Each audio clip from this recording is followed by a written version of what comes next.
Hello friends, तो कैसे हैं आप सब लोग। तो गाइस, सैलरी के 100 प्रैक्टिकल क्वेश्चंस की एक क्लास हम ऑलरेडी कर चुके हैं और मैं आपको याद दिलवा दूं, उसके अंदर हमने सीएमए इंस्टीट्यूट के स्टडी मटेरियल के 20 क्वेश्चन कर चुके हैं और एमसीक्यू सीएमए इंस्टीट्यूट के स्टडी मटेरियल के 9 कर चुके हैं और उधर से जो हमारे दूसरे वाले एमसीक्यूज हैं वो भी हम कर चुके हैं।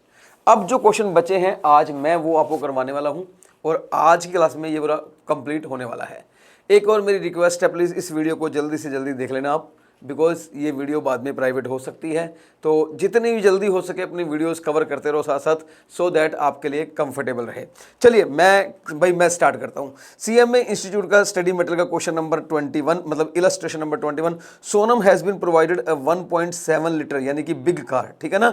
1.6 लीटर या उससे कम छोटी कार होती है, 1.7 लीटर जो मतलब बिग कार है। By his employer Vikas limited, the cost of the car to the employer was 3,50,000। Maintenance cost 30,000 रुपये पर एनम है और chauffeur salary paid by the employer 3,000 महीना है।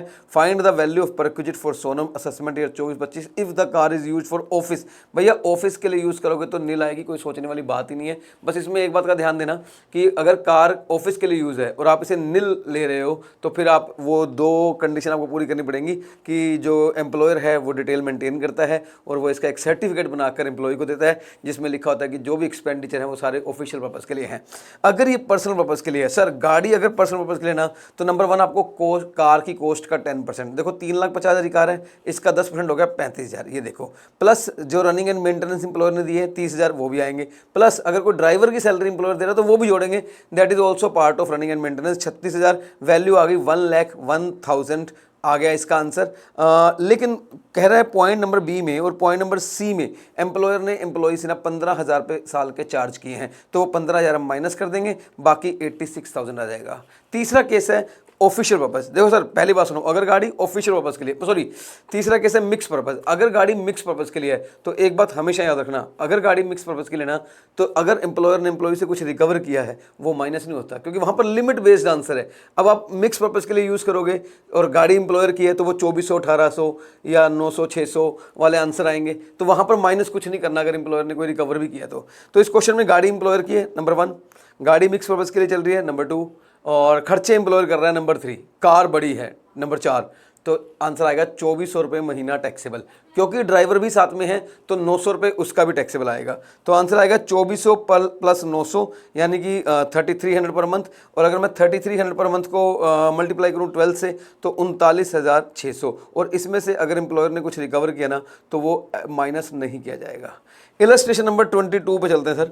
इलस्ट्रेशन नंबर 22 कहती है mister Piyush has been provided a car 1.5 litre on 15 July 2023। ठीक है जी, ध्यान रखना कार छोटी है लेकिन ये दी गई है 15 जुलाई 2023 को, तो ये मत करना कि पूरे साल की वैल्यू निकाल दो, जब जुलाई में दी गई है तो उसके हिसाब से निकालना। The cost of the car to the employer was 6 lakh और मेंटेनेंस कॉस्ट जो है वो 20,000 पर एनम है। शॉफर की सैलरी भी एम्प्लॉयर दे रहा है 4,000 महीना। कार मिक्स पर्पस के लिए यूज़ है। पहली बात, गाड़ी मिक्स पर्पस के लिए यूज़ है, टेंशन लेने वाली कोई बात ही नहीं है। देखो जब गाड़ी और चार्जेस जो है ना वो पेड बाय एम्प्लॉई है for such facility ₹5,000 for per annum. देखो सर मैं एक बात आता हूँ, अगर गाड़ी का एक मिनट, सॉरी एम्प्लॉई से जो रिकवर किया ना वो 5,000 रुपये हैं। देखो गाड़ी जब मिक्स है ना तो एम्प्लॉई से कितने रिकवर किए ये तो आपको सब्सट्रैक्ट करना ही नहीं, ये तो आपको माइनस करना ही नहीं है, ठीक है ना। अब गाड़ी किसकी है? एम्प्लॉयर की।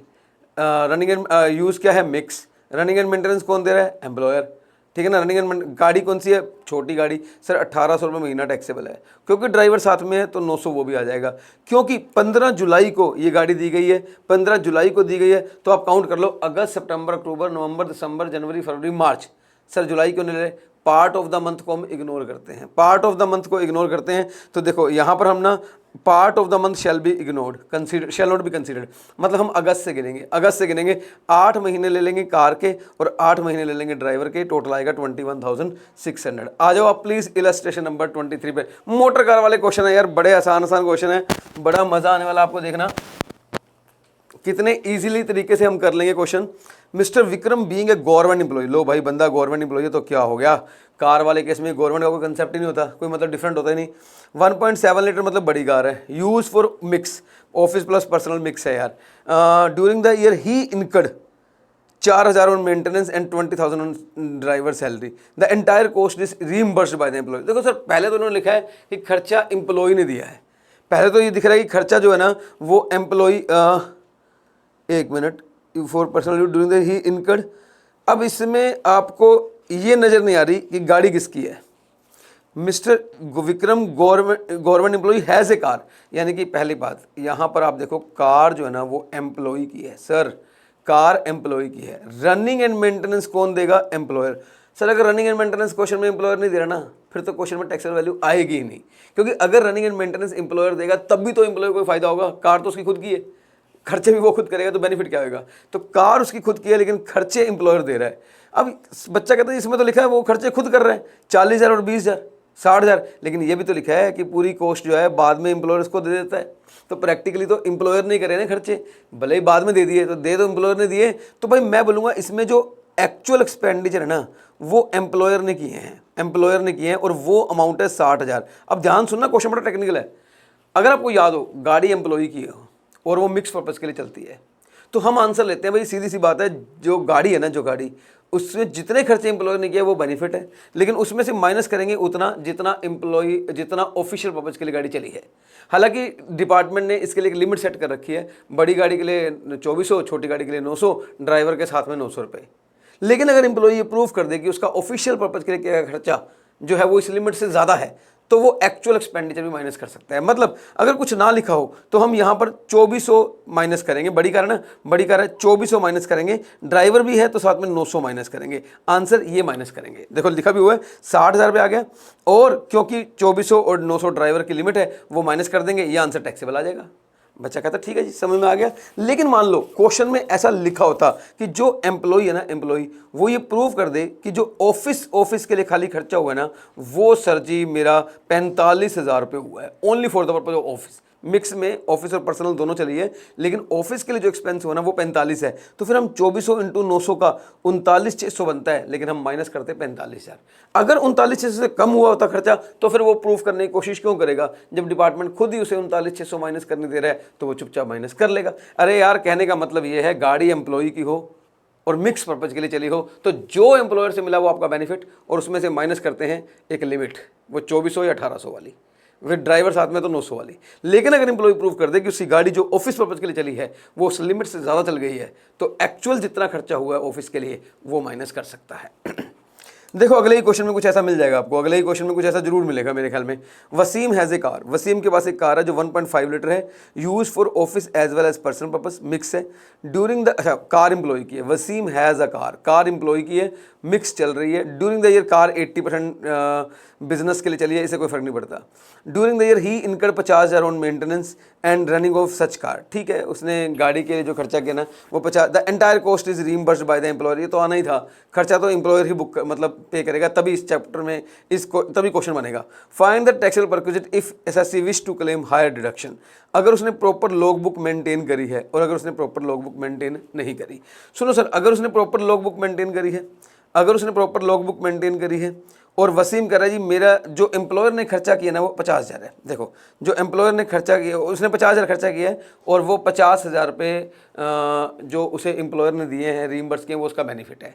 वो कह रहा है देखो जी मेरा ना 80% जो है ना वो गाड़ी बिजनेस के लिए चली है, मतलब प्रूफ कर रहा है मेरी गाड़ी 80% यानी कि 50,000 में जो खर्चा हुआ ना वो 40,000 मेरा बिजनेस के लिए हुआ है। हमने कहा रुक यार पहले देखने दे, तेरी गाड़ी छोटी है ना, तेरी गाड़ी छोटी है ना, तो छोटी गाड़ी का तो मेरे भाई 1,800 रुपये महीना होता है, तो 12 महीने का बनता है 21,600।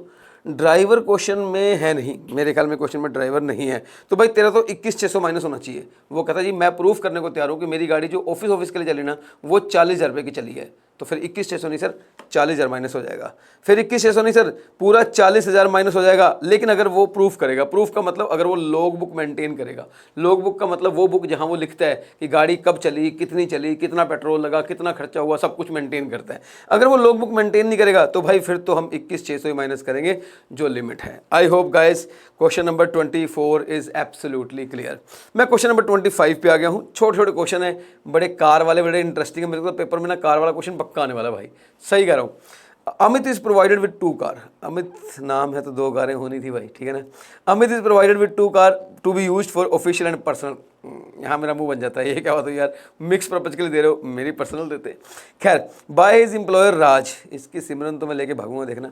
खैर छोड़ो, Amit is employer provided with 2 car used for official and personal work by his employer Raj. The following information is available from the employer record for computing the taxable value of perquisite assuming car 1 is exclusively used by Amit. लो जी, सारा question इन्होंने easy कर दिया। वो करे अमित को ना 2 कारें दी गई है, ठीक है, कार 1 दी गई है, कार 2 दी गई है। अब वो दी तो उसको दोनों गई थी मिक्स के लिए, पर अमित ना कार 1 को पूरी तरह से पर्सनल यूज़ करता है। सर देखो, अगर आप कार 1 को पूरी तरह से पर्सनल यूज़ करते हो तो बस फिर आप इसका पर्सनल निकाल दो और इसका मिक्स निकाल दो। आपको वो करने की जरूरत नहीं है कि 2 ऑप्शन में से कौन सी ऑप्शन बेटर है। वो हम करते हैं जब where more than 1 motor car are provided and all the car are used for the mix purpose, ठीक है ना। यहाँ पर तो एक प्योर पर्सनल है और एक प्योर मिक्स है, प्योर मतलब मिक्स है। तो पहले पर्सनल कर लो यार। कार 1 है ना, कार 1 ये 6 लाख का 10%, सीधी सी बात है।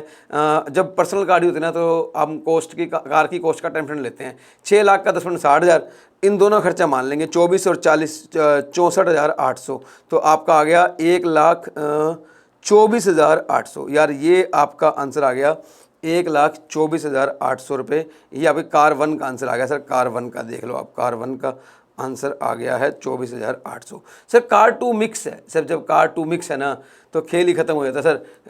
बड़ी कार है छोटी कार है, देखो सर क्वेश्चन ना इनकम्प्लीट देते हैं, क्वेश्चन मूड ख़राब कर देते हैं मेरा। बताना चाहिए था इनको बड़ी कार, देख लो कहीं लिखा तो नहीं लिखा। बड़ी कार है छोटी कार नहीं लिखा। अब मैं क्या मानूँ, 4 लाख की कार कौन सी होगी, छोटी होगी ना।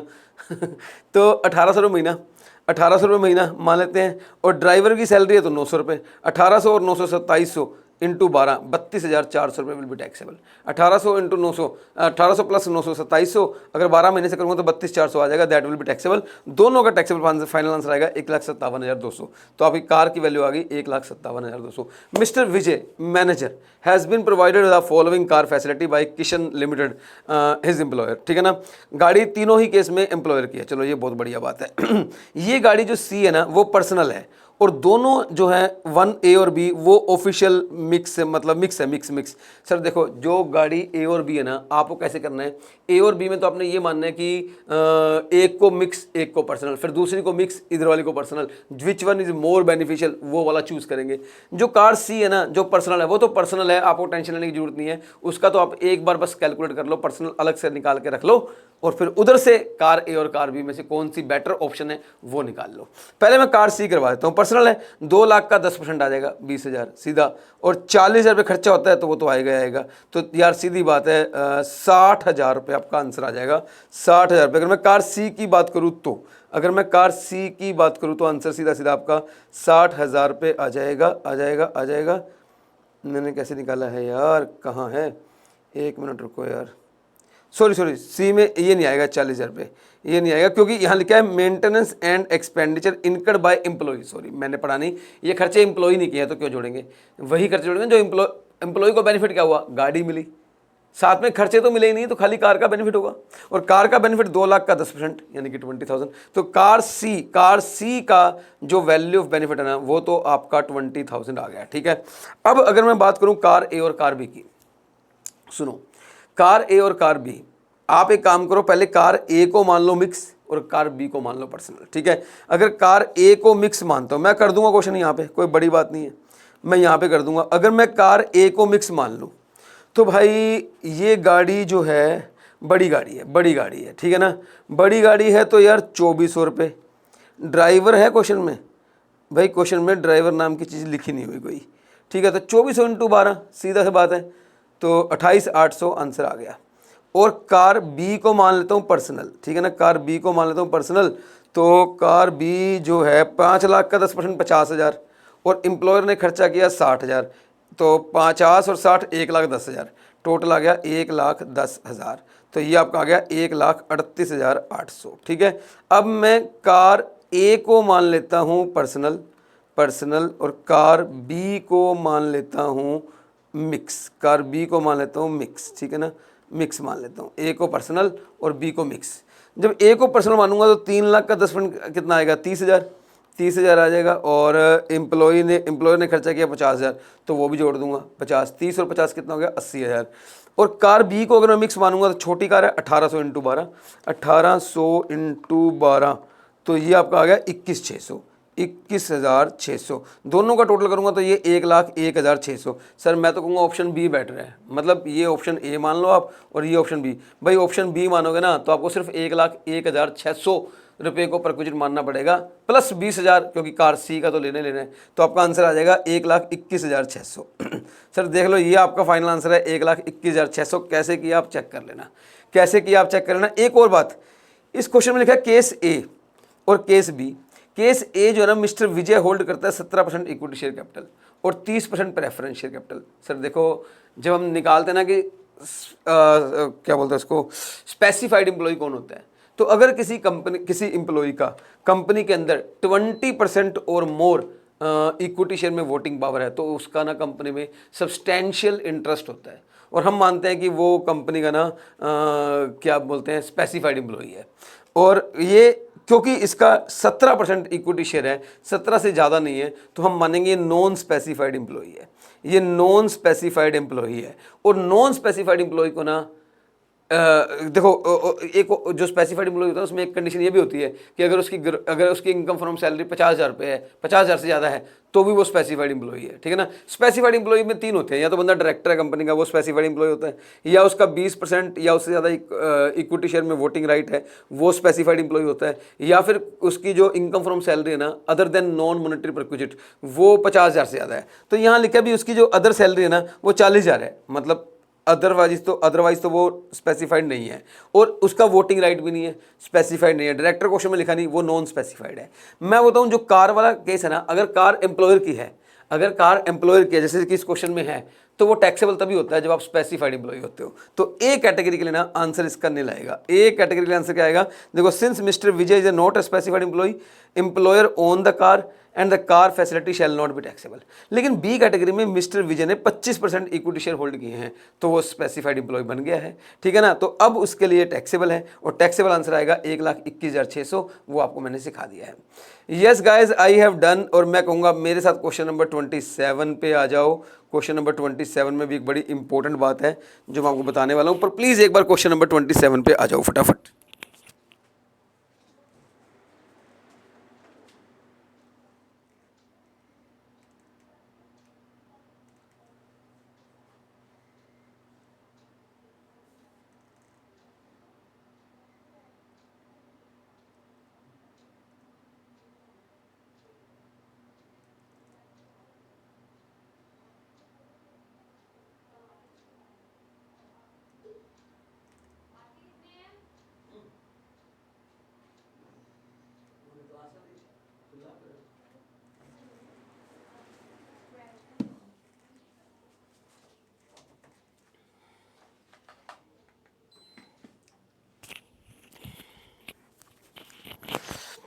हाँ जी, तो मैं आ गया हूँ इलस्ट्रेशन नंबर 27। श्री भगवान, ओए होए, भगवान जी को ले लिया उन्होंने, वो भी एम्प्लॉय के रूप में। Has been provided with the following servant. तो भगवान जी को फॉलोइंग सर्वेंट मिले हुए हैं। सबसे पहले आप बात समझो, अब इस क्वेश्चन में ना लिखा हुआ है case A he specified employee, case A he is non specified employee. देखो स्पेसिफाइड एम्प्लॉय में आप लिख दो no tension, no tension, concept कैसा भी हो टैक्सेबल है आपके लिए। नॉन स्पेसिफाइड एम्प्लॉय में अगर वो परक्विजिट सेक्शन 17(2)(3) वाला हुआ, अगर वो परक्विजिट 17(2)(3) वाला हुआ तो वो नॉन टैक्सेबल हो जाएगा, अदरवाइज वो टैक्सेबल हो जाएगा। ठीक है ना। तो वो नॉन टैक्सेबल हो जाएगा नॉन स्पेसिफाइड एम्प्लॉय के लिए। ठीक है। अब मैं बात करता हूँ नंबर 1, वॉचमैन है, वॉचमैन जिसे अपॉइंट किया है एम्प्लॉयर ने। देखो अगर एम्प्लॉयर अपॉइंट करता है ना तो फिर वो परक्विजिट नंबर 7, मतलब ये काइंड माना जाता है, काइंड, और ये सिर्फ टैक्सेबल होता है स्पेसिफाइड एम्प्लॉय के लिए। अगर एम्प्लॉय की वाइफ ने, मतलब एम्प्लॉय ने ही किया अपॉइंट एक तरह से, तो ये कैश माना जाएगा, पेमेंट एम्प्लॉयर कर रहा होगा इन सब की। मेड सर्वेंट है, एम्प्लॉयर एम्प्लॉयर एम्प्लॉयर, ये सारे काइंड माने जाएंगे। अगर अपॉइंट काइंड ने, मतलब एम्प्लॉयर ने किए हैं तो काइंड माने जाएंगे। स्पेसिफाइड एम्प्लॉय में कोई टेंशन नहीं है, टैक्सेबल होंगे ही होंगे। अब आप पहले समझो मेरी बात। इस केस में सैलरी ऑफ सर्वेंट कितनी है, 2,000, 2,000 इंटू 12 24,000। कुक की सैलरी कितनी है, 3,000, 3,000 इंटू 12 36,000, 36,000। मेड सर्वेंट एम्प्लॉयर ने 1,000 इंटू 12 12,000। अब यहां पर ना स्वीपर की 500 इंटू 12 6000, गार्डनर अगर साथ में आपको आरएफए दिया है एम्प्लॉयर ने, गार्डनर के साथ आरएफ मतलब आरएफए के साथ वो गार्डनर मिला है, तो फिर गार्डनर की जो वैल्यू है ना वो हमेशा नील लेते हैं। बड़ा टेक्निकल पॉइंट है भाई। देखो अगर आपको रेंट फ्री अकोमोडेशन मिला है और वो एम्प्लॉयर ने दिया है, लेकिन उसमें एम्प्लॉयर गार्डनर भी दे रहा है आपको, गार्डनर एम्प्लॉयर ही दे रहा है, मतलब आप खुद नहीं रख रहे हो, एम्प्लॉयर दे रहा है, तो गार्डनर की वैल्यू 0 लेनी होती है। वो कहते हैं हम रेंट फ्री अकोमोडेशन में ही मान चुके हैं उसको, तो वो रेंट फ्री अकोमोडेशन का ही पार्ट है, वो 10% 15% वो जो भी था 10 7.5 5 उसी में शामिल है, तो आपको इसको अलग से टैक्स करने की जरूरत नहीं है। देखो इन्होंने गार्डनर की वैल्यू को नील लिया है। नील क्यों लिया है? Since rent free accommodation owned by employer है और वो आपको प्रोवाइड किया गया है, तो गार्डनर की वैल्यू को आपको नील लेना है, ठीक है ना। हाँ जी, चलिए ये हो गया। अब आ गया, अब ये केस है स्पेसिफाइड एम्प्लॉय, ए कैटेगरी, सारा कुछ टैक्सेबल कर दिया। मान लो आप नॉन स्पेसिफाइड एम्प्लॉय हो। नॉन स्पेसिफाइड एम्प्लॉय, सुनो, नॉन स्पेसिफाइड एम्प्लॉय का मतलब या तो आप ना तो आप डायरेक्टर हो, और ना ही आपका कंपनी में सब्सटेंशियल इंटरेस्ट है, और ना ही आपकी पूरे साल की इनकम फ्रॉम सैलरी 50,000 से एक्सीड करती है। अब इस केस में जो जो एम्प्लॉयर ने दिया है और काइंड में दिया है वो टैक्सेबल नहीं है। जैसे कि एम्प्लॉयर ने वॉचमैन दिया है, ये टैक्सेबल नहीं होगा। जैसे कि कुक आपने खुद रखा है, ये टैक्सेबल हो जाएगा, इसकी कोई दिक्कत नहीं है, ये तो काइंड में है ही नहीं ना। मेड सर्वेंट एम्प्लॉयर ने दी है, ये टैक्सेबल हो जाएगा। अच्छा, स्वीपर एम्प्लॉय ने दिया है, सॉरी ये टैक्सेबल नहीं होगा। स्वीपर एम्प्लॉय ने दिया है, ये टैक्सेबल हो जाएगा, और गार्डनर वाला तो वैसे भी नहीं होना। तो आपको 3000 इंटू 12 36,000 और 500 इंटू 12 6,000, बस यही दो टैक्सेबल होंगे, 36 और 12, that is 42,000 will be taxable. करवा दिया सर मैंने क्वेश्चन नंबर आपको 27 भी, और मैं चाहूंगा अब आप मेरे साथ आ जाओ क्वेश्चन नंबर 28 पर। Oh my god, yes guys, हम क्वेश्चन नंबर 28 पे पहुंच चुके हैं। Determine taxable perquisite in the following cases. Miss Sharda, miss Sharda received a wrist watch, उसे एक घड़ी मिली है, काइंड में मिली ना, कितनी मिली है? 3,000 रुपये की।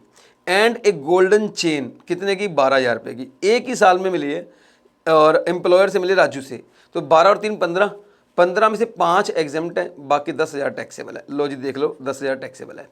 राखी पे उसने 11,000 कैश मिला है एम्प्लॉयर से, कैश फुली टैक्सेबल होता है, पूरा का पूरा 11 टैक्सेबल हो जाएगा, पूरा का पूरा 11। Mister Aniruddha working with XY company partnership firm, during the year employer gifted A diamond ring worth ₹80,000। कोई बात नहीं, 5,000 माफ है, बाकी 75,000 रुपये उसका टैक्सेबल हो जाएगा, बाकी 75 रुपये क्या हो जाएगा? टैक्सेबल हो जाएगा। बोलो भाई प्लीज, इज दैट क्लियर और नॉट क्लियर? हालांकि आप ये लाइन पढ़ेंगे ना, ये लाइन देखो, आफ्टर ऑल जब मैंने आपको सैलरी का कंसेप्ट क्लास करवाया था, अगर आपको क्लास याद है तो आप बोलोगे सर सही कह रहे हैं आप। वैसे हम सीएमए में यही करते हैं कि 5,000 माइनस करने के बाद बाकी टैक्स करते हैं, लेकिन वो करें एक अल्टरनेटिव व्यू ये भी है, अगर आप चाहो तो गिफ्ट के 5,000 ऊपर होने पर आप पूरा भी टैक्स कर सकते हो, पूरा 80,000 रुपये भी टैक्स कर सकते हो, हम इसे भी गलत नहीं करेंगे, ठीक है। सीए वाले ऐसे ही करते हैं, सीए के स्टडी मटेरियल में भी ऐसे उन्होंने किया है, दोनों अल्टरनेटिव व्यू लिखे हुए हैं भी, आप चाहो तो 5,000 से ऊपर ऊपर टैक्सेबल कर लो, और चाहो तो पूरा टैक्स कर लो 5,000 के ऊपर। तो मैं तो बोलूँगा यार 5,000 माफ़ कर दो, बाकी टैक्स करो यार। एम्प्लॉय के एंगल से सोचो, तुमने उसका टैक्स बचाना है, तुम क्यों 80,000 रुपये टैक्स करवाने में तुले हो? तुम 75,000 करवाओ ना, दोनों सही है ना आंसर, तुम 75,000 करवाओ भाई। अभी से अपना एटीट्यूड ऐसा बना लो कि टैक्स कंसल्टेंट बनेंगे, फिर जो क्लाइंट आएगा ना, कस्टमर आएगा हमारा, उसके पैसे बचाएंगे तभी तो उससे लेंगे, ठीक है ना। तब 75,000 रुपये टैक्स करवाएंगे, 80 नहीं।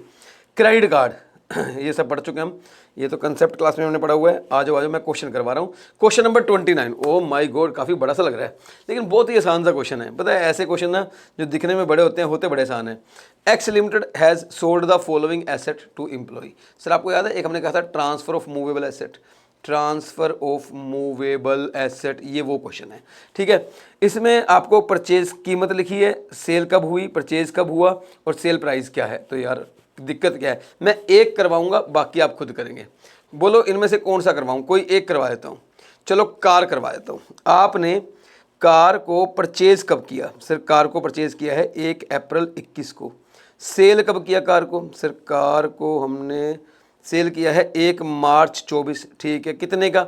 सर 50,000 रुपये का, ठीक है। खरीदी कितने में थी? सर खरीदी थी 3 लाख में। लो जी क्वेश्चन कर लो ऐसे, पहले 3 लाख की खरीदी थी, ठीक है, इसे कहते हैं ओरिजिनल कॉस्ट। इसमें से आपको माइनस डेप्रिसिएशन करनी है।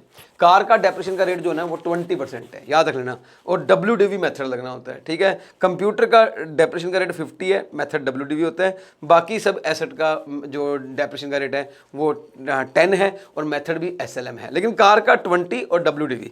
तो भाई 1 अप्रैल 21 को किसी ने गाड़ी खरीदी, 1 अप्रैल 21 से लेकर 1 अप्रैल 22, 1 साल, 1 अप्रैल 23 2 साल, 1 अप्रैल 24 तो आया ही नहीं। अगर 1 अप्रैल 24 आ जाता तो हम 3 भी कर देते, तो कंप्लीट ईयर तो 2 ही हुए हैं, तो डेप्रिसिएशन 2 साल की माइनस होगी। Depreciation at the rate of 20%, 3 lakh का 20% हो गया 60,000, बैलेंस बचा 2,40,000। इसमें से फिर 20% माइनस कर देंगे, 2,40,000 का 20%, 2,40,000 का 20% 48,000 माइनस कर देंगे। तो सर ये आपका बचेगा, ये आपका बचेगा, ये आपका बचेगा 2,40 और 48 में, अरे यार कितना बचा, 1,92,000 बच गया ना, 1,92,000। और सेल कितने में करिए आपने, 50,000 में सेल करिए, 50,000 में, तो आपका 142 आंसर आ जाएगा। सर कार का आंसर एक बार चेक कर लो यार तुम, 142 is taxable answer, 142 is taxable answer, ठीक है ना। तो कंप्यूटर का भी ऐसे निकल जाएगा, टेलीविजन का भी ऐसे निकल जाएगा। सोफा सेट के लिए वो क्या कह रहा है सर, सोफा सेट के लिए वो ये कह रहा है कि जो सोफा सेट है ना वो आपको उसका आंसर नील आ रहा है। सोफा सेट का आंसर नील आएगा, क्यों आएगा नील, क्योंकि सोफा सेट जो है टेलीविजन भी है और सोफा सेट भी है। सर ये दोनों ना 10% पे लगेंगे। और SLM का मतलब होता है डेप्रिसिएशन सेम रहेगा, डेप्रिसिएशन का अमाउंट सेम रहेगा। ये जो 1 अप्रैल 2008 है ना और यहाँ पर 1 जुलाई 2023 है, ये आपका 10 ईयर से ज़्यादा हो गया, यानी कि डेप्रिसिएशन पूरी कंप्लीट हो चुकी है, 10 के 10 साल हो गए, 10 से ऊपर हो चुके हैं। अगर मान लो इनकी वैल्यू 80,000 थी और डेप्रिसिएशन 10% के हिसाब से बनी 8,000, तो 10 साल से ज़्यादा है, तो 8,000 इंटू 10 पूरा 80 माइनस हो जाएगा, तो टैक्सेबल आएगा ही जीरो, टैक्सेबल आएगा ही जीरो, ठीक है ना। इसलिए इसका आंसर टैक्सेबल जीरो है। अब आ जाओ क्वेश्चन नंबर 30 पर। क्वेश्चन नंबर 30 पे आ जाओ। ये रहा जी क्वेश्चन, ये रहा क्वेश्चन नंबर 30। बहुत ही बढ़िया क्वेश्चन है, बहुत ही बढ़िया क्वेश्चन है, अभी करवा दूंगा आपको।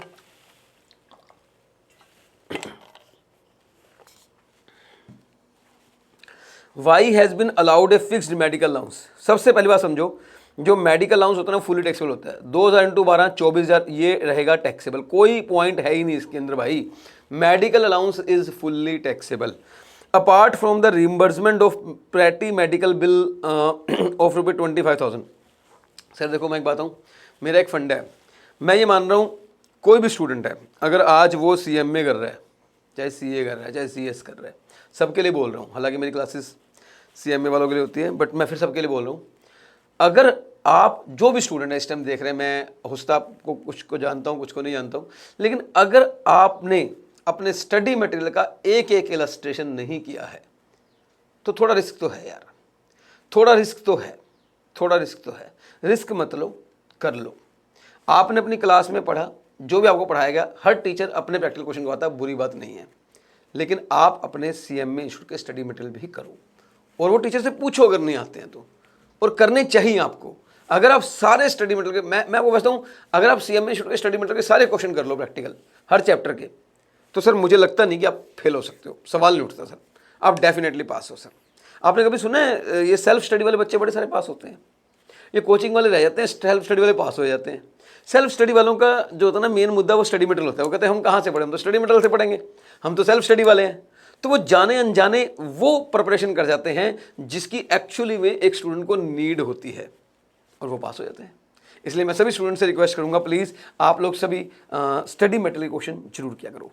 हाँ जी, apart from the reimbursement of petty medical bill 25,000। अच्छा एक और बात, एम्प्लॉयर एम्प्लॉय के पैटी मेडिकल बिल मतलब छोटे छोटे खर्चे, जैसे कभी दवाई ले आया, कभी किसी अस्पताल में भर्ती हो गया, छोटा मोटा बिल हो गया, 25,000 रुपये का बिल लिया है, ये भी टैक्सेबल होता है, ये भी टैक्सेबल, ये फुल्ली टैक्सेबल है भाई, कोई सोचने वाली बात ही नहीं है, फुल्ली टैक्सेबल 25,000। इसके अलावा कह रहा है उसकी family, Z and his family get medical treatment in dispensary maintained by the employer. देखो अगर एम्प्लॉयर की डिस्पेंसरी है, अगर hospital clinic dispensary what ever you से, अगर वो एम्प्लॉयर का है तो वो एग्जेम्प्ट होता है एम्प्लॉय के लिए और उसके फैमिली मेम्बर के लिए। अब एम्प्लॉय में कौन आएगा और फैमिली मेम्बर कौन आएगा बताता हूँ।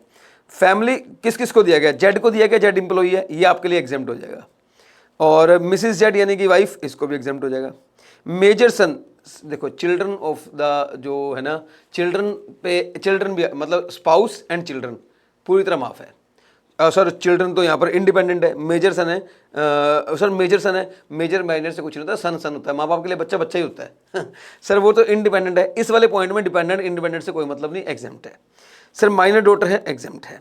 सर डिपेंडेंट यंगर ब्रदर है, इसका भी एग्जेम्प्ट है। क्यों सर? पेरेंट ब्रदर सिस्टर इनका भी माफ है, लेकिन इनका तब माफ है अगर वो डिपेंडेंट है। भाई बीवी बच्चे डिपेंडेंट हो या ना हो, मेजर माइनर कैसे मर्जी हो वो चलेगा, लेकिन भाई बहन और माँ बाप, पेरेंट ब्रदर सिस्टर, ये तब माफ है अगर वो डिपेंडेंट है। इनडिपेंडेंट यंगर सिस्टर, इसका टैक्सेबल हो जाएगा। अगर एम्प्लॉयर ने आपकी यंगर सिस्टर का भी बिल दे दिया तो भाई आपके लिए टैक्सेबल है। डिपेंडेंट सिस्टर इन लॉ, अब डिपेंडेंट भले ही है पर आपकी बहन थोड़ी है, तो सिस्टर इन लॉ है, भाभी होगी या साली होगी वटएवर, तो ये आपके लिए टैक्सेबल हो जाएगा, ये आपके लिए टैक्सेबल हो जाएगा। तो 10 और 5 15 ये टैक्सेबल है, और 10 और 5 15 ये टैक्सेबल है, और 25,000 ये टैक्सेबल है। 40 और 24 ये टैक्सेबल है। 24 ये तो होना ही होना है, तो अलाउंस है। 40 और 24 64,000 रुपये जो है ना आपका आंसर आएगा फाइनल। ये देखो इन्होंने निकाल रखा है, इन्होंने ऊपर लिख रखा है, ये रहा 24,000 तो टैक्सेबल है, और यहाँ पर 40 टैक्सेबल है, और 40 और 24 अगर आप गिनोगे ना तो 64 हो गया, मतलब परक्विजिट 40 है और अलाउंस 24 है, टोटल 64 है, टैक्सेबल है जी।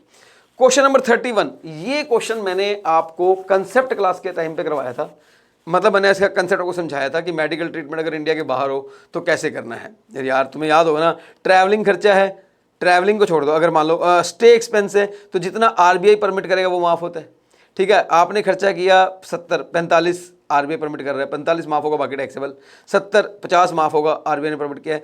ट्रैवलिंग के लिए लिखा था कि अगर उसकी ग्रोस टोटल इनकम 2 लाख से कम है, 2 लाख या 2 लाख से कम है तो सारे माफ है, और 2 लाख से ज़्यादा है तो सारे टैक्सेबल है। तो प्लीज़ आप ये क्वेश्चन सेल्फ करके देखना, आप ये क्वेश्चन सेल्फ करके देखना, बहुत ही आसान क्वेश्चन है और very easy question. Next question पे आ जाओ आप फटाफट मेरे साथ, फटाफट फटाफट फटाफट फटाफट, थोड़ा स्पीड में लेंगे काम को क्योंकि हमें जल्दी जल्दी करना है और सारे स्टडी मटेरियल करने हैं यार, इतना सारे क्वेश्चन करने हैं। Illustration number 32, yo my God थोड़ा सा बड़ा क्वेश्चन लग रहा है मुझे, पर कोई बात नहीं, कर लेंगे। 32 पे आ गए, 37 तक है भाई, 37 तक है, फिर खत्म काम। Mister x has the following salary structure, भाई बंदे की बेसिक पे जो है ना वो 10,000 रुपये महीने है, और डीए 10,000 है, कमीशन फिक्स है, फिक्स, एंटरटेनमेंट अलाउंस 2,000 महीने है, X contribute 20,000 to provident fund, employer also make the matching contribution, compute gross salary if X is government employee. देखो पहले क्वेश्चन में ना एक्स गवर्नमेंट एम्प्लॉय है और प्रोविडेंट स्टैट्यूटरी प्रोविडेंट फंड है, ठीक है ना। समझो पहले कैसे निकालोगे, 10,000 इंटू 1 20 आ जाएगा पूरा, डीए 12,000 आ जाएगा, कमीशन 2,000 ले लेंगे, एंटरटेनमेंट अलाउंस भी 2,000 ले लेंगे, इंटू 12 24,000, ठीक है ना। ये मतलब मैं बता दूं आपका बेसिक सैलरी, यार यहीं से दिखा देता हूँ ना, बेसिक सैलरी 1 20 आ गया, कमीशन वो वाला 2,000 रुपये पूरा आ गया, और डीए 12,000 आ गया पूरा, एंटरटेनमेंट अलाउंस भी 24,000 आ गया, ठीक है। एम्प्लॉयर ने प्रोविडेंट फंड में कॉन्ट्रीब्यूट किया है, कितना? एम्प्लॉयर ने 20,000 कॉन्ट्रीब्यूट किया, पूरा माफ हो जाएगा सर। सर पूरा माफ क्यों किया आपने? एसपीएफ में पूरा माफ होता है, स्टैट्यूटरी प्रोविडेंट में पूरा माफ होता है मेरे भाई, मैंने क्या किया है, माफ होता है जब 1,58,000 टैक्सेबल।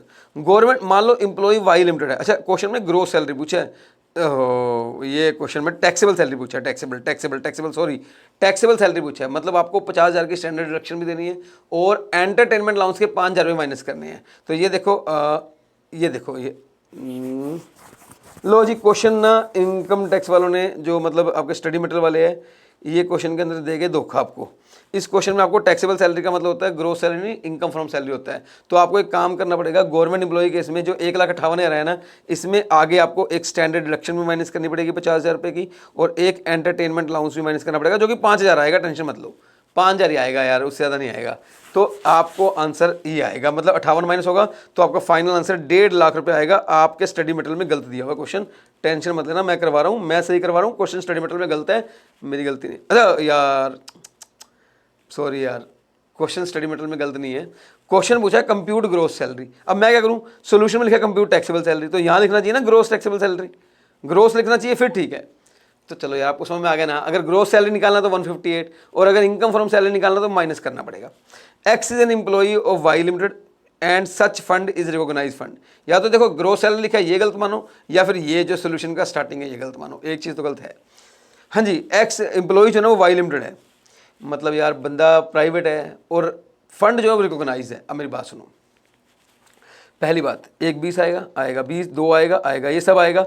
अब यहाँ पर जो है ना आपका एम्प्लॉय ने 20,000 कॉन्ट्रीब्यूट किया है, ठीक है, उसमें से 12% माइनस कर दो। 12% किसका करें सर? 12% सर 12% आप बेसिक का, और डीए जो है ना इसका कर दो सर। बेसिक एक 20 है और DA 12 है, 1,32,000 है सर ये तो 1,32,000 का कर दो ना मेरे भाई। ये कमीशन है नहीं ना इसमें, वो परसेंटेज वाला वरना कर लेते हैं। 1,32,000 का 12%, 15,840 बनता है सर। 12% एग्जाम्प्ट होता है रिकॉग्नाइज्ड प्रोविडेंट फंड का, तो वो 15,840 एग्जाम्प्ट है। बाकी जो आपका आंसर आएगा ना वो आपका टैक्सेबल हो जाएगा। ठीक है, done sir. Case number C में वो करा, मान लो URPF है सर। देखो अगर URPF है ना तो आपका जो एम्प्लॉयर का प्रोविडेंट फंड है इसका कोई ट्रीटमेंट ही नहीं करना आपने, कोई ट्रीटमेंट। जब एम्प्लॉयर के प्रोविडेंट फंड से पैसा रिफंड आएगा ना तब ट्रीटमेंट होता है। तो यहां पर आपको कुछ लिखना ही नहीं होता, निल। एक्चुअली निल लिखा है, मैं तो कहूँगा निल भी गलत है, मैं फिर बोलूँगा यहाँ पे गलत किया गया है। इसे निल नहीं कहते, इसे नो टैक्स ट्रीटमेंट कहते हैं। प्रैक्टिकली अगर URPF होता ना तो आपको ये करके ही नहीं दिखाना होता, ये करके ही नहीं दिखाना होता आपको। URPF में अगर एम्प्लॉयर ने कंट्रीब्यूट किया है तो आपको लिख कर ही नहीं दिखाना होता, बिकॉज इसका ट्रीटमेंट ही नहीं होता सैलरी चैप्टर में जब तक कि URPF से पैसा रिफंड नहीं आता। लो जी, एक और क्वेश्चन मैंने करके दिखा दिया आपको। अब आ जाओ नेक्स्ट क्वेश्चन पे। Question number 33। वाओ सर, बहुत ही बढ़िया क्वेश्चन है, बहुत ही बढ़िया क्वेश्चन है। मन कर रहा है आपको करने को दे दूं। ठीक है। श्री राम प्रसाद रिटायर्ड होते हैं 1 जुलाई 23 को। ठीक है जी, राम प्रसाद जी रिटायरमेंट पे उनको प्रोविडेंट फंड मिलता है 3 लाख रुपए लमसम, जिसमें एम्प्लॉयर का कॉन्ट्रीब्यूशन इतना है और एम्प्लॉय कॉन्ट्रीब्यूशन इतना है। अब ध्यान देना, एम्प्लॉयर का कॉन्ट्रीब्यूशन 1,25 और एम्प्लॉय का 1,25, ये होगा 2.5 लाख। पैसे मिले 3 लाख, तो बाकी 50 कहाँ गए सर? बाकी 50 आपके इंटरेस्ट हैं जो दिखाई नहीं दे रहे। वो एम्प्लॉयर के 25,000 मान लेते हैं हम, अज्यूम करेंगे, और 25,000 मानेंगे एम्प्लॉय वाले हैं। 25,000 एम्प्लॉयर वाले इंटरेस्ट हैं और 25,000 जो है ना वो एम्प्लॉय वाला इंटरेस्ट है।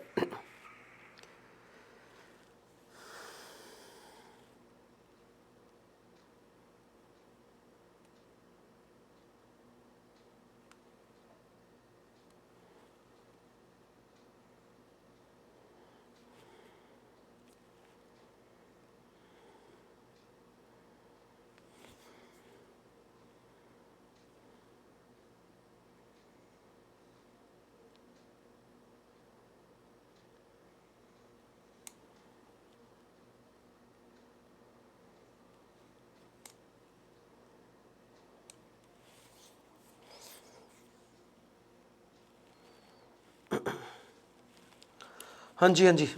ठीक है ना, तभी तो 3 लाख आएगा। ये भी 1.5 लाख हो गया फिर, और ये भी आपका 1.5 लाख हो गया। ठीक है।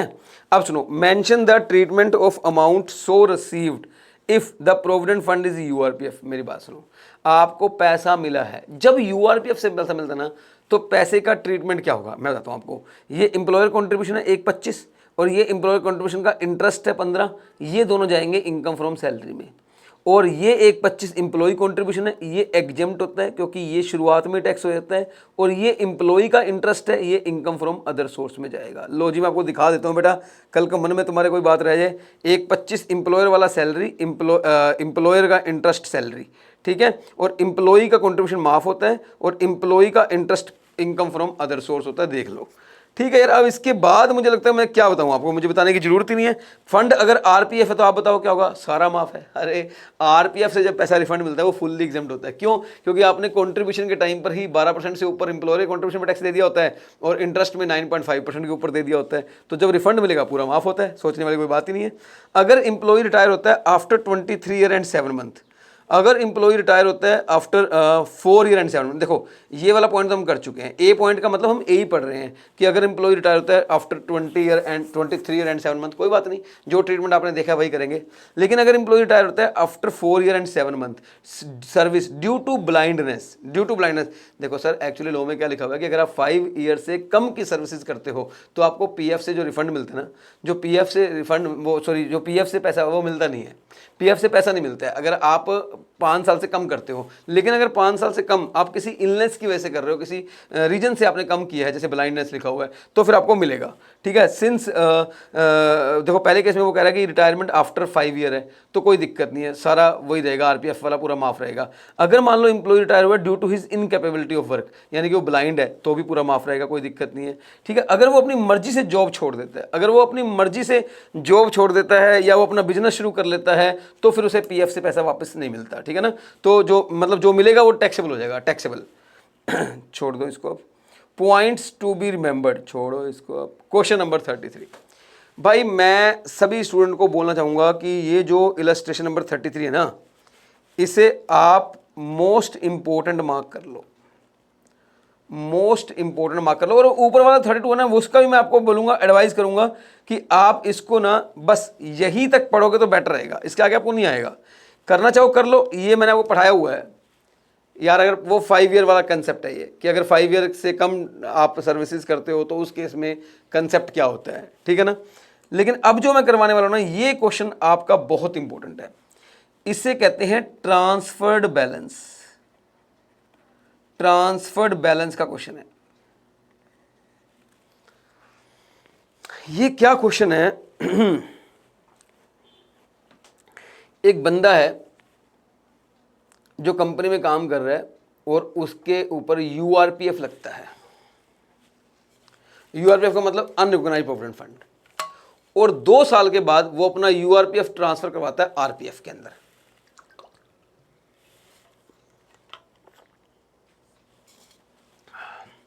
मतलब यूआरपीएफ जो है वो रिकॉग्नाइज हो जाता है। Mister Sharma has been appointed as an accountant of ABC limited as on 1 April 2020। Since then, he is working with the same company. The salary structure and increment detail are as under. ठीक है, 5,000 salary grade है, 1,000 रुपये उसका annual increment है till उसका 8,000 नहीं हो जाए। जब 8 होता है तो फिर 1,500 इंक्रीमेंट होता है, जबकि उसका 14 ना हो जाए। डीए का भी इंक्रीमेंट सेम है, 3,500 इंक्रीमेंट होता है 5,000 तक, और फिर 1,000 इंक्रीमेंट होगा 1,000 तक। ठीक है, he and is employer contribute to URPF 14% of basic and DA का मतलब बेसिक एंड डीए का 14% कॉन्ट्रीब्यूट करते हैं। एवरी ईयर 9% इंटरेस्ट भी क्रेडिट होता है फंड के अंदर। 1 अप्रैल 2022 को उसका फंड जो है वो रिकॉग्निशन हो जाती है, यानी कि उसका जो फंड को रिकॉग्निशन मिल जाती है वो आरपीएफ बन जाता है। Hence the accumulated balance in URPF was transfer to RPF. RPF में ट्रांसफर हो जाएगा। बताओ इसका टैक्स ट्रीटमेंट क्या होगा ट्रांसफर बैलेंस के अंदर? बहुत सिंपल सुनना सर। इसमें क्या तरीका होता है बोल रहा हूँ, अब सुन लो। आपको आता नहीं, मेरे को मालूम है, मेरे को मालूम आपको नहीं आता है, इसलिए बोल रहा हूँ, सुन लो। आप ये मानो, ये जो यूआरपीएफ में आपने पैसे जमा करवाया ना, ये शुरू से आरपीएफ में जमा करवा रहे थे। आप ये मानो शुरू से फंड आरपीएफ था, शुरू से ही फंड आरपीएफ था, तो क्या ट्रीटमेंट करते? बस वही ट्रीटमेंट आपको करना है, वही ट्रीटमेंट आपको करना है। सर देखो मैं आपको दिखाता हूँ 2020-2021, ये रहा 2020-2021 पहला साल। 1 अप्रैल 2020 को उसने ज्वाइन की थी, तो मैं आपको पहले साल मार्च 21 तक का दिखाता हूँ कैसे क्या होगा आपने। सर 5,000 रुपये सैलरी है, तो उसने ज्वाइन किए अप्रैल 20 में, तो 5,000 सैलरी रही होगी पूरा साल 5,000 रुपये रही होगी, तो 5,000 इंटू 12 60,000 रुपये रही होगी। और डीए की बात करूँ तो 3,000 थी, 3,000 इंटू 12 36,000 रुपये रही होगी, ठीक है ना। तो पहले साल उसकी सैलरी 96,000 रही होगी। अब आप देखो कॉन्ट्रीब्यूट कितना किया इन्होंने कॉन्ट्रीब्यूट किया 96 का 14%, 96 का 14% बनता है 13,440। 13,440 देखते हैं ना प्लीज, देखते हैं ना। 96,000 का 14% इन्होंने कंट्रीब्यूट किया 13,440। सपोज करो ये आरपीएफ होता तो क्या होता? सपोज करो ये आरपीएफ होता तो क्या होता? सर अगर ये आरपीएफ होता ना तो 20-21 के अंदर 2% टैक्स हो जाता, क्योंकि 12% एग्जेम्प्ट होता है आरपीएफ के अंदर, बाकी 2 टैक्सेबल हो जाता। तो इन्होंने क्या किया, उसी 96 का 12 निकाला, 11,520 आता है। इसको 13,440 इसके कंट्रीब्यूट हुए, मिला कुछ नहीं है इसको, कंट्रीब्यूट हुआ था 11,520 टैक्स हो जाना चाहिए था, सॉरी एग्जेम्प्ट हो जाना चाहिए था। बाकी 2% 1,920 टैक्सेबल होना चाहिए था, वो आप निकाल के रख लो। आप वो 1,920 आप टैक्सेबल निकाल के रख लो, निकाल लिया। ऐसे ही आप 21-22 का निकाल लो। सर ये 72 कैसे आ गया? देखो उसकी बेसिक सैलरी में 1,000 रुपये का इंक्रीमेंट हुआ होगा, अगले साल उसकी सैलरी 5,000 की जगह 6,000 हो गई होगी, तो 6,000 इंटू 12 रखा होगा, यानी कि 72 के, और इधर 3,500 इंटू 12 रखा होगा, यानी कि 36 और 6 42,000, और 72 और 42 जो है ना वो आपका बन गया, जो भी बनेगा उसका 14% आपने कंट्रीब्यूट किया होगा एम्प्लॉयर ने। 12% एग्जेम्प्ट हो जाता, बाकी 2% जो है ना डिफरेंस वो टैक्सेबल हो जाता अगर ये शुरू से आरपीएफ होता तो। मतलब आपका 4,200 रुपये टैक्सेबल हो चुका होता। लोग कहता है वही 4,200 अब टैक्सेबल हो जाएगा जब आप आरपीएफ में कंट्रीब्यूट करोगे ना। हम ये मानेंगे जो आप शुरू से यूआरपीएफ थे ना, अब आप आरपीएफ हो गए, तो शुरू से जो आप अगर आरपीएफ होता तो शुरू से कितना टैक्स हो रहा होता उतना हम अब टैक्स कर देंगे। तीसरे साल आपको जो है ये मतलब आपको 4,200 रुपये टैक्स हो जाएगा। सर ये 2,640 क्या है? ये तीसरे साल वाला है, ये तीसरे साल वाला निकलेगा ना 2%, वो आप निकाल लेना। जैसे आपने पहले साल का निकाला, दूसरे साल का निकाला, ऐसे ही तीसरे साल का निकाल लेना, ऐसे ही तीसरे साल का 2% निकाल लेना। That will also be taxable, that will also be taxable. वो आपका टैक्सेबल हो जाएगा। So guys I hope it will be clear. Interest का रेट वैसे भी 9% से कम है, तो वो वैसे भी एग्जाम्प्ट होता। मान लो इस क्वेश्चन में इंटरेस्ट 10% होता, तो हमें 0.5 इंटरेस्ट भी आरपीएफ के टाइम पे टैक्स होता, वो भी हमें टैक्स करना पड़ता। तो गाइज इन्होंने सिंपल क्वेश्चन क्या किया है, अगर कोई यूआरपीएफ आरपीएफ में कन्वर्ट हो जाता है तो आप ये मानो वो शुरू से आरपीएफ था। देखो मैं ना थोड़ा सा रिवीजन करवा रहा हूँ, थोड़ा स्पीड से करवा रहा हूँ क्वेश्चन, तो हो सकता है कि सर आप बहुत तेज तेज करवा रहे हो, पर मेरी मजबूरी है। जब मैं रेगुलर बैच में ये क्वेश्चन करवाता हूँ या ऐसे क्वेश्चन करवाता हूँ, तो मुझे नहीं पता एक क्वेश्चन पे 15 मिनट लग जाते हैं या 20 लग जाता है, जब तक तसल्ली से हो नहीं जाए। लेकिन अब हम रिवीजन का टाइम में हमें खाली सैलरी नहीं करना और बड़े सारे चैप्टर करने हैं, इसलिए थोड़ा फास्ट करवा रहा हूँ। थोड़ा सा कोऑपरेट करना, मुझे उम्मीद है आपको आते होंगे, आपने भी जहाँ भी पढ़ा आपको आता होगा, लेकिन अगर नहीं आता है तो कोशिश करना समझने की। नेक्स्ट, इसके बावजूद ये बोलूँगा, अगर आपको कोई भी दिक्कत आती है, कोई भी क्वेश्चन में डाउट आता है, आप मुझे पर्सनली व्हाट्सएप कर सकते हैं। आपको मेरा व्हाट्सएप नंबर पता होगा 9891463160। इस नंबर पे आप मुझे व्हाट्सएप कर सकते हैं, एंड यस मैं आपकी हेल्प डेफिनेटली करूँगा। Compute the taxable entertainment allowance and net salary. देखो यार, इंस्टीट्यूट वाले भी ऐसे शब्द लिखते हैं, मुझे दुख होता है। नेट सैलरी जैसा कोई शब्द होता ही नहीं है, नेट सैलरी नाम का कोई वर्ड ही नहीं होता। इनकम फ्रॉम सैलरी होता है या टैक्सेबल सैलरी होता है, लेकिन फिर भी खैर छोड़ो, क्या कर सकते हैं। इन्होंने मेरा दिल दुखाना होता है। कह रहे compute the taxable entertainment allowance and income from salary of Shri Hanuman Prasad from the following data. Basic salary कितनी है, 8,000 महीना। डीए कितना है, 2,000। तो ठीक है यार, basic salary 96,000, 96,000, DA 24,000, taxable perquisite 35,000, entertainment allowance 48,000, मतलब 4,000 पर मंथ, ये लिख लो आप। तो out of such allowance 20,000 is expanded. Entertainment allowance आपको 4,000 मिला है, उसमें से आपने 4,000 इंटू 12 मतलब 48,000 मिला है, उसमें से आपने 20,000 रुपये खर्च किए, कोई फर्क नहीं पड़ता। एंटरटेनमेंट अलाउंस में आप एक्चुअल में कितना खर्च करते हो that is not important. Assume he is government employ. यार देखो, गवर्नमेंट एम्प्लॉय है तो आपको एंटरटेनमेंट अलाउंस की डिडक्शन मिलेगी। तो यार इस क्वेश्चन में मैं क्या करवाऊँ, क्या क्वेश्चन पूछा है, मुझे बकवास लग रहा है।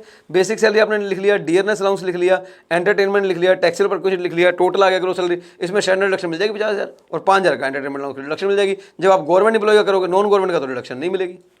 यार ऐसे क्वेश्चन करवाओगे क्या मुझसे, मतलब इंस्टीट्यूट वालों का ऐसे थोड़ी बात होती है यार, ऐसे क्वेश्चन थोड़ा करेंगे हम लोग। ये क्वेश्चन है कोई बच्चों वाला खेल लगा रखा आपने। चलो ये वाला क्वेश्चन करते हैं फिर। Mister Rohit, a non government employ, has the following salary detail. इसकी फॉलोइंग सैलरी डिटेल है। बेसिक सैलरी है इसकी 5,000 महीना, एंटरटेनमेंट अलाउंस है 3,000 महीना, और LIC premium paid by employer 3,600 रुपये। हाय राम, क्या चाहते हो, टैक्सेबल सैलरी निकाल देते हैं यार, कितनी बड़ी, पता नहीं कैसे क्वेश्चन पूछते हैं, मेरा दिल दुखता है ऐसे क्वेश्चन करते हुए। बेसिक सैलरी 5,000 महीना, लिख लो यार, 5,000 इंटू 12 आ गया 60,000, क्या बड़ी बात है। एंटरटेनमेंट अलाउंस 300 इंटू 12 लिख लो, 3,600 रुपये आ जाएगा। पर देखो, क्योंकि बंदा नॉन गवर्नमेंट है, डिडक्शन तो मिलनी नहीं है 5,000 की, लेकिन लिखने में क्या हर्ज है। LIC प्रीमियम है, एम्प्लॉयर ने पे किया है, तो 3,600 टैक्सेबल हो जाएगा, दिक्कत क्या है। प्रोफेशनल टैक्स है paid by employee, employer on behalf of employ. Professional tax अगर एम्प्लॉयर पे करता है ना, तो वो आपको ऐड करना होता है, ठीक है ना, ऐड करना होता है। कितना है पता नहीं कहाँ लिखा है यार। LIC तो 3,600 रुपये। अब ये professional tax paid by employer on behalf of employ कितना है, मुझे तो क्वेश्चन में दिख नहीं रहा। आपको दिख रहा है कहीं? बच्चे कह रहे हैं सर ये 2,000 है, क्योंकि DA 600 होगा शायद, प्रोफेशनल टैक्स ये होगा, ये अरे यार ये क्या उल्टे सीधे लिख रखे हैं इन्होंने। छोड़ो, मैं यहाँ से करवाता हूँ फिर आपको।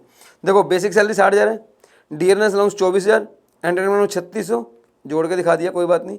परक्विजिट कितने दे रखी है, प्रोफेशनल टैक्स जो एम्प्लॉयर पे करेगा, हाँ 1,600 वही है। नहीं यार 1,600 कहाँ है, लिखा ही नहीं 1,600 कहीं पे। अच्छा, सॉरी, वो कह रहा है ये है professional tax paid by employer. पता नहीं कैसे बनाया है ये this is the professional tax paid by employer 1,600। तो ये ऐड कर देंगे, DA ऐड कर देंगे, ठीक है। Professional tax paid by employee है, ये माइनस हो जाएगा। जब आप प्रोफेशनल टैक्स को ऐड करोगे तो सिर्फ वो वाला ऐड करोगे जो एम्प्लॉयर ने पे किया, जो माइनस करोगे वो टोटल माइनस करोगे, एम्प्लॉयर ने भी और एम्प्लॉई ने भी। 1,600 और 600 हम 2,200 रुपये माइनस करेंगे। भाई जो पेड हुआ है वो तो माइनस होगा ही होगा, ऐड सिर्फ वो होगा जो एम्प्लॉयर ने पे किया है। और income tax paid by employee, इसका कुछ नहीं परना। अगर एम्प्लॉयर पे करता तो मैं इसे परक्विजिट बना के टैक्स कर देता, लेकिन एम्प्लॉई ने अपना इनकम टैक्स पे किया तो फिर हमें क्यों बता रहा है, ठीक है ना। ये देख लो आप। तो सर ये रहा प्रोफेशनल टैक्स की डिडक्शन 2200 रुपये।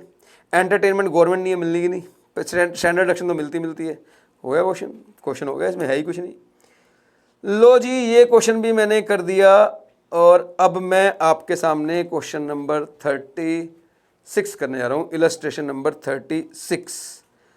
बढ़िया क्वेश्चन है यार, थोड़ा सा बढ़िया क्वेश्चन करने को मिलेगा, चलो करते हैं। Mister Bharat is of Siliguri मतलब ये मेरे ख्याल में असम साइड के पास है ना, is offered an employment bye Vimal and company limited Kolkata कह रही है सिलीगुड़ी वाले भैया इधर आ जाओ, बेसिक सैलरी देंगे आपको 5500 रुपये महीना और other allowances are dearness allowances. क्या लिख रहे हैं यार, other allowances are dearness allowances, not forming part. देखो नॉट फॉर्मिंग लिखा होता है ना जब, तो फिर ये आपको स्पेशल पर्पज के लिए ऐड नहीं करना। अगर कुछ ना लिखा होता तो हम ऐड करते, लेकिन स्पेशल लिख दिया नॉट फॉर्मिंग, नहीं करना ऐड। हाँ लेकिन बेसिक्स ग्रोस सैलरी निकालते तो फुल टैक्सेबल होगा 4000 महीना। मेडिकल अलाउंस पूरा टैक्सेबल होगा। बोनस 1 महीने की बेसिक सैलरी, कोई बात नहीं यार, बेसिक सैलरी 5500 है तो बोनस भी बन जाएगी 1 महीने की सैलरी।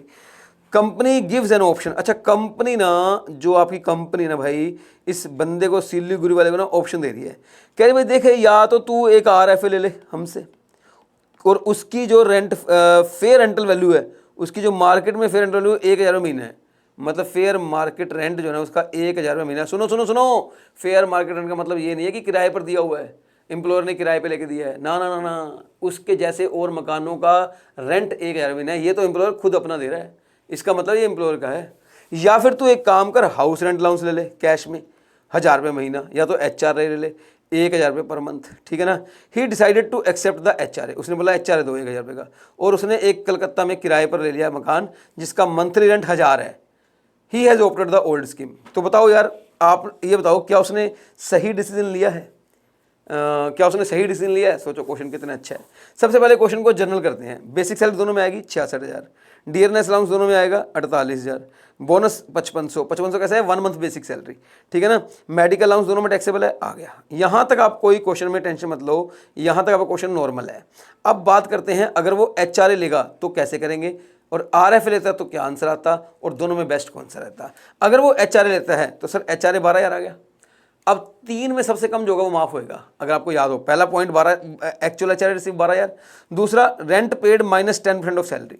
इस क्वेश्चन में जो उसने रेंट पे किया है 1000 पे किया है, तो 1000 मतलब 12000 और माइनस लेना है 10% ऑफ सैलरी में यार मेरे ख्याल में बेसिक ही लोगे, DA तो लेना नहीं, नॉट फॉर्मिंग लिखा हुआ है, कमीशन है नहीं परसेंटेज वाला, तो बेसिक में 66000 का 10% 6600 ही आएगा सर। तो अगर मैं 12000 में से 6600 माइनस कर दूं, अगर मैं 12000 में से, तो 5400 रुपये आंसर आ जाएगा सर, 5400 रुपये, ठीक है ना। 5400 ही तीनों में सबसे कम है, तो 5400 आ गया। टैक्सेबल 6600 आ जाएगा और आपका टोटल टैक्सेबल सैलरी आएगी 138100।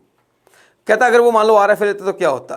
सर देखो, अगर वो बंदा मान लो RFA ले लेता, सपोज करो, फिर उसे HRA नहीं मिलता, तो अगर उसे RFA मिलता तो क्या होता। देखो सर, RFA में एम्प्लॉयर का मकान खुद का है, क्योंकि उसके जैसे और मकानों का रेंटल वैल्यू 1000 है, तो ये मकान उसका खुद का है। जब मकान खुद का होता है ना, तो हम लेते हैं 15% ऑफ सैलरी, सॉरी, नए रूल के हिसाब से 10% ऑफ सैलरी, नए रूल के हिसाब से। वैसे तो मैंने आपको बताया था इसको 5 और 7 महीने में डिवाइड करना चाहिए था, पर आपका स्टडी मटेरियल तो जिद पड़ा हुआ कि पूरे साल का ही नया ले लो। चलो जैसे ही मर्जी मालिक की। नए इसमें क्या लेंगे सर हम, इसमें बेसिक सैलरी लेंगे, हाँ लेंगे, 66000 आएगा। इसमें बोनस लेंगे सर, बिल्कुल लेंगे, 5500 आएगा। इसमें DA लेंगे, DA नहीं लेंगे, DA में लिखा था नॉट फॉर्मिंग। मेडिकल अलाउंस लेंगे 12000 रुपये, क्यों नहीं लेंगे सर। ये आ गया 83500, ये आपका आ गया 83500, इसका 10% 8350, ठीक है। तो वैल्यू आती है 139850। सही गया, बंदे ने ये ले लिया HRA, तो 138100 टैक्स देना पड़ेगा, मतलब सैलरी पर टैक्स देना पड़ेगा, वरना 139850 बनता। तो मैं बोलूँगा भाई option is good. SSC has taken the right decision, और उसकी सैलरी 1750 रुपये से बढ़ जाती अगर वो डिसीजन गलत लेता तो। लो जी, कितना बढ़िया क्वेश्चन करवाया आपको, बताओ कितना अच्छा क्वेश्चन करवाया है। इतना बढ़िया क्वेश्चन करवाया, उसके बावजूद भी ऐसा नहीं है कि चलो बंदा कह रहा है यार एक वीडियो लाइक ही कर देते हैं। Illustration number 37. Illustration number 37. Following are the particulars of income of Mrs. S. Chaudhary for the previous year 23-24. 23 में following are the particulars of income of missus S Chaudhary for the previous year 23-24। लो जी last question है। मैं बोलूँगा तो आपका salary chapter का CMA institute के स्टडी मटेरियल का लास्ट क्वेश्चन है, और इसके बाद जो MCQs है वो भी मैंने सारे करवा दिए हैं, फिर मत कहना ही करवाए नहीं है, ठीक है। बेसिक सैलरी 15,000, क्या करूँ फिर इसका। डियरनेस अलाउंस 60% ऑफ सैलरी, ठीक है यार। इसी 15,000 का 60% कितना होता है, 15,000 का 60% में 9,000 होता है, हाँ तो ठीक है। मेडिकल अलाउंस 6,000 रुपये पर मंथ, इससे कोई फ़र्क नहीं पड़ता एक्चुअल एक्सपेंडिचर से। House rent allowance 6,000 per month है, वो 7200 रुपये पे कर रही है, ठीक है। सिटी कंपनसेटरी, उसके बाद एक गाड़ी है जो वो ऑफिस के लिए यूज़ कर रही है, उसका एम्प्लॉयर कितने देता है कोई फ़र्क नहीं पड़ता, जब वो कार ही ऑफिस के लिए तो नहीं लाएगा। वो कॉन्ट्रीब्यूट कर रहा है 2100 रुपये towards RPF, employer also contribute interest credit. मैं नहीं करवाऊँगा ऐसा क्वेश्चन फालतू का, शी पेड 1800 माइनस हो जाएंगे, तो है क्या क्वेश्चन में। बेसिक सैलरी 15,000 इंटू 12 कर लो, क्या करूँ। डियरनेस अलाउंस 9,000 इंटू 12 कर लो, मेडिकल अलाउंस 600 इंटू 12 कर लो, HRA 6,000 इंटू 12 72,000, माइनस निकाल देना rent paid minus 10% of salary, और वो वाला system. City compensatory allowance fully taxable 18,000 पे आ जाएगा।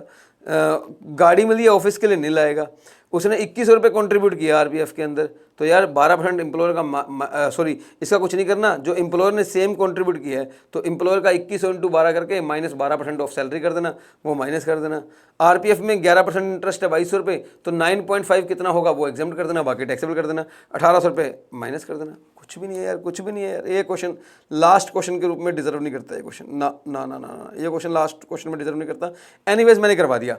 Yes guys I have done, और अब oh my God, finally approximately I think 55 minute या 50 मिनट तो हमें हो ही गए क्लास को शुरू किए हुए, और अप्रॉक्स हमने लगभग सारे क्वेश्चन जो है ना वो कर लिए हैं, लगभग क्या सारे ही कर लिए हैं। और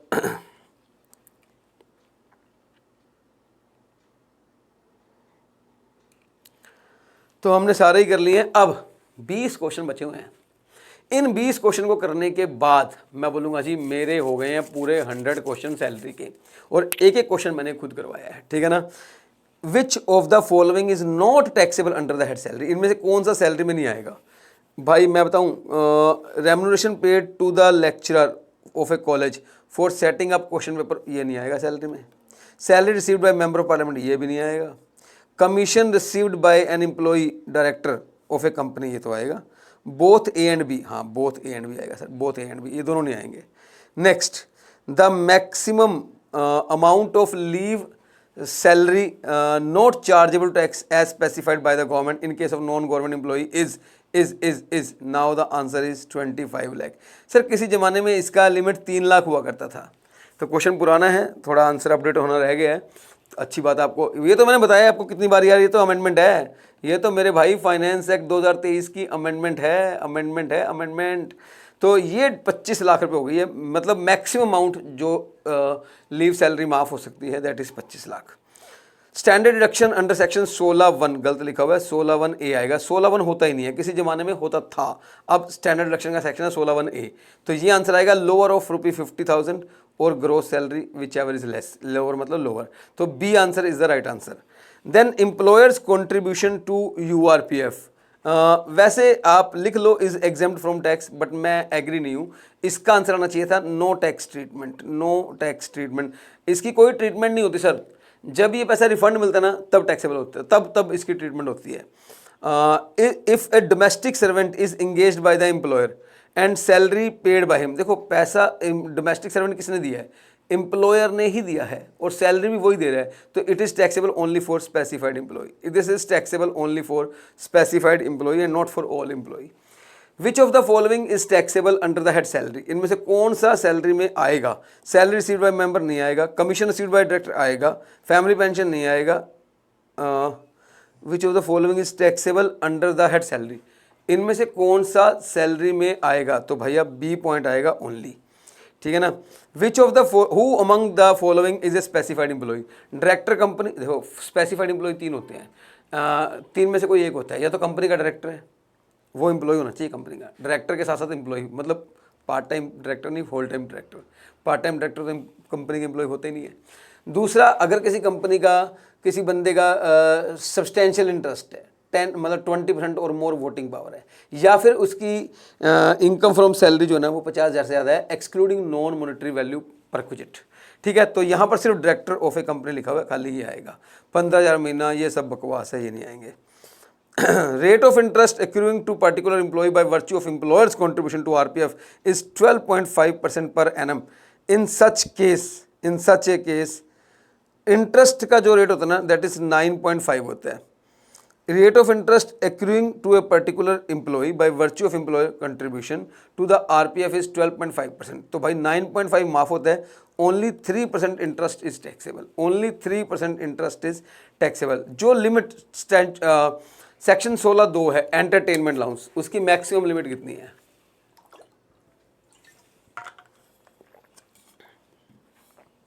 सर देखो एंटरटेनमेंट अलाउंस जो होता है ना वो होता है उसकी 3 लिमिट होती है, 3 में सबसे कम माफ होता है।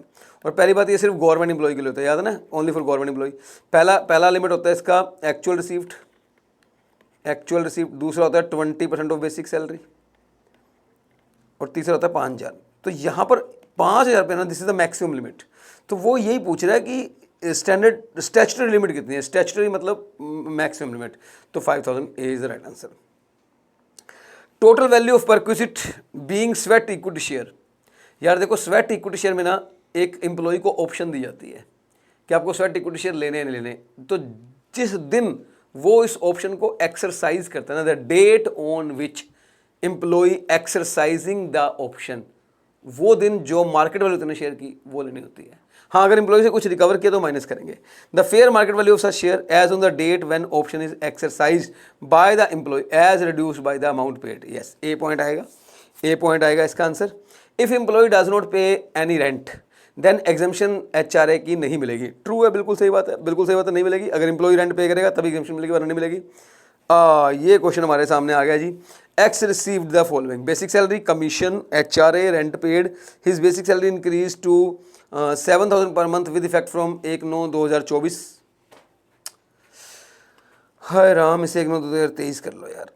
अगर वैसे मैं इसे 1/2/24 से कराऊंगा तो मुझे ज़्यादा बेनिफिट है फिर मेरे लिए ईजी हो जाएगा। आप 23 कर लो, ठीक है ना। Calculate exempted HRA. सर देखो सबसे पहले आप लिखो, तेरी ऐसी की तैसी, सबसे पहले आप लिखो एचआरए मिला कितना। सर 2,000 रुपये महीना मिला है, 2,000 × 12 24,000। नंबर 2 लिखो rent paid. Sir rent paid 1,000 रुपये महीना है तो 12,000 हो गया। माइनस करना होता है 10% ऑफ सैलरी, और थर्ड होता है 50% ऑफ सैलरी। तो पहले हम निकालेंगे मीनिंग ऑफ सैलरी, ठीक है ना। अब मीनिंग ऑफ सैलरी अगर आपको निकालना ना, तो वैसे देखो मैं इस क्वेश्चन को, चलो मैं इस क्वेश्चन को प्रॉपर तरीके से करवा देता हूँ, छोड़ो। देखो उसकी सैलरी बढ़ी है 1 सितंबर 23 से, तो अप्रैल, मई, जून, जुलाई, अगस्त 5 महीनों का अलग करेंगे और सितंबर से आगे अलग करेंगे, ठीक है ना। पहले 5 महीनों का करते हैं, 4 मंथ, ठीक है ना। तो एचआरए कितने हैं? 2,000 × 5 महीने 10,000। नंबर टू रेंट पेड कितना है? 1,000, 5 महीने का 5,000, माइनस छोड़ दूँ, नंबर 3 छोड़ देता हूँ, और यहाँ पर मैं मीनिंग ऑफ सैलरी निकाल लेता हूँ फॉर 5 मंथ, ठीक है ना। तो बेसिक सैलरी आएगा एक, तो वो आएगी 6,000 × 5 30,000 रुपये, और डीए क्वेश्चन में है नहीं, कमीशन भी नहीं है परसेंटेज वाला, तो 30,000 रुपये ही आएगा। तो 30,000 का 10% आएगा आपका 3,000 रुपये, तो ये आपका आ गया 2,000 रुपये, और इधर आपका आएगा 50% यानी कि 15,000 रुपये, ठीक है। तो आपका सबसे कम जो है ना वो 2,000 रुपये है, ठीक है। चलो अब मैं करता हूँ फॉर 7 मंथ। तो पहला केस एचआरए मिला कितना? 2,000 × 7 14,000, ठीक है। Number 2 rent paid 1,000 × 7 7,000 minus. Number 3 आपका आएगा जी दिल्ली का, वो तो आपको निकालना पड़ेगा। तो मीनिंग ऑफ सैलरी हम अलग से निकाल लेते हैं। देखो बेसिक सैलरी अब क्वेश्चन में ना इंक्रीज हो गई 7,000 रुपये, तो 7,000 × 7 49,000 प्लस डीए कमीशन तो है ही ना, तो 49 ही आएगा। 49,000 का 10% 4,900, और 49,000 का आधा 24,500। ये आपका बच गया जी, 7,000 में से अगर मैं 4,900 माइनस कर दूं तो 7,000 में से अगर मैं 4900 माइनस कर दूं 2100 बचता है सर, 2100। अब क्वेश्चन को आप ऐसे करो टोटल, क्यों वैसे देखो इन्होंने पूछा एग्जाम्प्ट एचआरए, अगर खाली एग्जाम्प्ट एचआरए पूछे तो भैया 2000 ये वाला एग्जाम्प्ट है और 2100 ये वाला एग्जाम्प्ट है, 4100 एग्जाम्प्ट आंसर आ गया। मैं पूरा टैक्सेबल भी निकाल देता हूँ, हालांकि निकालना नहीं चाहिए, निकाल देता हूँ। एचआरए रिसीव्ड, एचआरए जो आपको मिला है 2000 इंटू 12 24,000 में मिला है, 24,000 माइनस करेंगे एग्जाम्प्ट, और एग्जाम्प्ट आपने देख लिया 2100 और 2000 4100 हम माइनस करेंगे और ये आपका बनेगा जी 19,900 रुपये टैक्सेबल। लॉजिक कर दिया मैंने question. Professional tax are allowed as a deduction of maximum 2500, false है। अब बड़े सारे बच्चे नहीं सर ये हाँ 2500 लिमिट होती है, अभी कोई लिमिट नहीं होती। 2500 रुपये कुछ और है, वो कॉन्स्टिट्यूशनल लिमिट है कि कोई भी स्टेट अपने वहाँ के लोगों से 2500 से ज़्यादा प्रोफेशनल टैक्स नहीं ले सकती। इसमें डिडक्शन से कोई लेना देना नहीं है। डिडक्शन प्रोफेशनल टैक्स की पेड बेसिस होती है, जितना आपने पे किया उतना होगा। बच्चा कहता है ये लिमिट ही 2500 है तो फिर पे ज़्यादा क्यों करेगा, हो सकता है उसने 2 साल का इकट्ठा पे किया हो, 3 साल का इकट्ठा पे किया हो तो माइनस हो जाएगा। तो professional tax are allowed as deduction, maximum कुछ नहीं लिखना, जितना वो पे करेगा उतना माइनस होगा।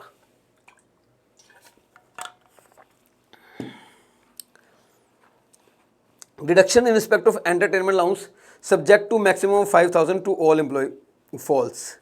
बच्चा कहने लगा ट्रू, नहीं फॉल्स, वो सिर्फ गवर्नमेंट एम्प्लॉय को होता है, यहाँ ऑल एम्प्लॉय लिखा है। Accommodation in a hotel provided to government is exempt taxable as 24% of salary और actual and paid by employer whichever is less. Government हो एम्प्लॉय या नॉन गवर्नमेंट हो, होटल अकोमोडेशन का आंसर सेम है। 96 credit card wholly and exclusively for office purpose is tax free subject to condition, true है, true है। Motor car for official purpose is tax free perquisite whether car is owned, बिल्कुल सही है, true है।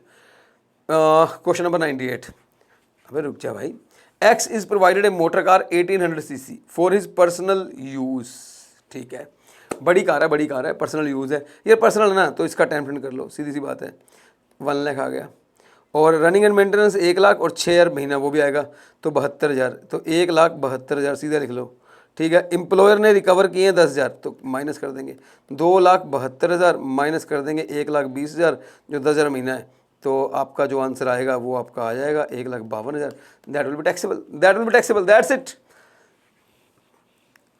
तो guys question number 99, medical treatment in a private hospital related to COVID, true है, true है, true है, ट्रू है, टैक्स फ्री है। Medical facility provided to employee और family member in a government hospital is a tax free package, बिल्कुल true है। तो yes guys, I have done 100 practical question including MCQs on salary. मुझे लगता है कि इससे ज़्यादा आपको कुछ करने की ज़रूरत है। अब मैं बताऊं आज जो डेट है मेरे भाई, आज जो डेट है वो है 28 ऑफ मे, 28 ऑफ मे, और अब मैं आपको करवाने वाला हूं 28 ऑफ मे ना, अब मैं कल आपको 29 ऑफ मे को जो करवाने वाला हूँ ना, that is very very important chapter. आप बिल्कुल रेडी रहना कल के लिए। कल क्या करवाने वाला हूँ वो सुन लो। कल मैं आपको करवाने वाला हूँ sir assessment of individual plus section 115 BAC के चैप्टर को करवाने वाला हूँ, और ये चैप्टर थ्योरी है ही नहीं, this chapter is completely practical chapter. अच्छा ये भी हो सकता है कि चलो मैं अनाउंसमेंट करूंगा अभी कि क्या करवाने वाला हूँ, कल के लिए क्या करवाने वाला हूँ अनाउंसमेंट करता हूँ। हो सकता है मैं इससे पहले एक बार डिडक्शन का चैप्टर करवा दूँ, बिकॉज डिडक्शन की नीड पड़ेगी इस चैप्टर को करने के लिए, ठीक है ना। तो हो सकता है मैं आपको डिडक्शन चैप्टर पहले करवा दूँ, बट जो भी होगा मैं आज अभी थोड़ी देर में अनाउंस कर दूंगा आप लोगों के लिए, और आप प्लीज़ अनाउंसमेंट देख लेना कल के चैप्टर के लिए, ठीक है। तो यस गाइज, आज के लिए इतना ही। Balance we will do next time. Till then bye bye bye bye bye bye bye bye.